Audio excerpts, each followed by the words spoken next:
Mathieu est très très fort parce qu'il savait qu'hier, c'était pas la peine de venir. Non, moi je viens qu'avec les médailles. Voilà, il fallait venir aujourd'hui. Principe. Et alors là, on n'est pas déçus, Mathieu. Oui, on va démarrer avec la joie. 2 médailles hier soir, une de bronze et une d'or. Mais on va démarrer avec la joie de Pierre-Ambroise Bosse sur le 800 mètres. Regardez, il a le drapeau tricolore, le sourire aux lèvres. Je me suis senti comme un petit garçon qui veut son jouet. Voilà comment il résume sa course. On va revivre ce moment extraordinaire où il tente un pari. Il surprend tout le monde quand il accélère à 300 mètres de l'arrivée. 300 mètres, c'est loin, mais il tient bon et devient champion du monde à 25 ans. Une première sur le 800 mètres pour un athlète français. Bravo à lui. L'autre médaille de la soirée, elle est pour Renaud Lavilloni. Le bronze suffit au bonheur de celui qui vient d'être papa. Lui aussi a tenté un pari fou, une barre à 6 mètres 01. Regardez, malheureusement, ça ne passe pas. C'est l'Américain Sam Kendricks qui remporte le concours. La petite déception de la soirée, il y en a une, elle vient de Maïeddine Mekissi sur le 3000 mètres steeple. C'est pourtant un habitué des podiums, mais là il doit se contenter de la 4e place. Il a essayé de revenir en fin de course, regardez, mais c'est trop tard, il est tout à gauche de l'image. Au final, il ne lui manque que 27 centièmes. Parfois le sport c'est vraiment cruel. Regardez, il manque 3 fois rien. Les derniers 800 mètres, là, c'est incroyable. C'était pas mal. Et on va terminer avec la future star de l'athlétisme, peut-être le successeur d'Usain Bolt, le Sud-Africain Wade Van Niekerk, qui a décroché l'or sur le 400 mètres en attendant peut-être un doublé avec le 200 mètres. La demi-finale, c'est justement ce soir avec un certain Christophe Lemaître.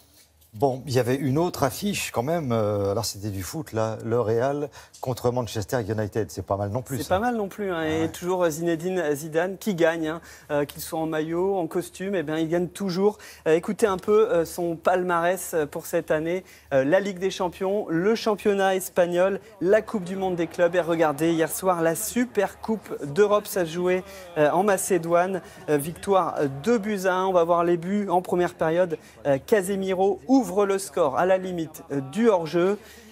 Et après la pause, c'est Isco qui va conclure un joli mouvement. 1-1-2, un plat du pied et 2-0 pour le Real Madrid. Voilà, c'est simple. Le Real qui s'est fait un peu peur en fin de match après ce but de Lukaku pour Manchester United. Je vous rappelle que la Super Coupe d'Europe, c'est la confrontation entre le vainqueur de la Ligue des Champions et de l'Europa League. Un petit peu moins prestigieux, le premier tour de la Coupe de la Ligue en France. Lens, club de Ligue 2, était mené contre l'AC Ajaccio, mais Lens a finalement battu les Corses 2-1, 2 buts en 2 minutes. La surprise de ce premier tour vient du Red Star, club de National qui a éliminé Auxerre.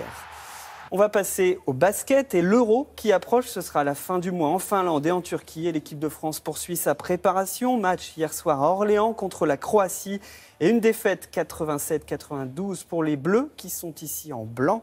Le meilleur marqueur, c'est Evan Fournier. Il a tout de même la lourde tâche de faire oublier un certain Tony Parker, car ce sera la première compétition depuis bien longtemps sans la star de NBA. Il y aura donc pas mal de travail du côté de l'équipe de France. Bon, alors côté tennis, l'US Open, ça approche, donc les joueurs s'entraînent, ils font même des sacrés matchs, et c'est à Montréal qu'il faut aller. Oui, c'est la suite du Masters 1000 de Montréal, car l'US Open, ça sera à la fin du mois. On est dans le dur, ou plutôt sur le dur, après le gazon de Wimbledon, et ça ne s'est pas très bien passé pour le Français Pierre-Hugues Herbert, que l'on va voir en maillot blanc. Il s'incline contre Jack Sock en 3-7.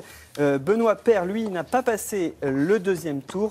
Et on attend aujourd'hui l'entrée en lice de Nadal et Federer qui vont batailler toute la fin de saison pour la place de numéro 1 mondial. Et ça va vraiment être passionnant. Au-delà de ce tournoi, Nadal peut gagner cette place de numéro 1 mondial à la fin de la saison. Et ça serait pas mal. Il n'y aura pas Djokovic, il n'y aura pas Wawrinka. Voilà. Donc, il suffit de gagner 3 matchs à Nadal pour être numéro 1 mondial. Génial. Voilà. Merci pour toutes ces précisions. Et les championnats du monde d'athlétisme, évidemment, c'est sur France Télévisions. Donc, à ne rater sous aucun prétexte. Enfin, vous faites ce que vous voulez. Merci beaucoup, Mathieu. À bientôt.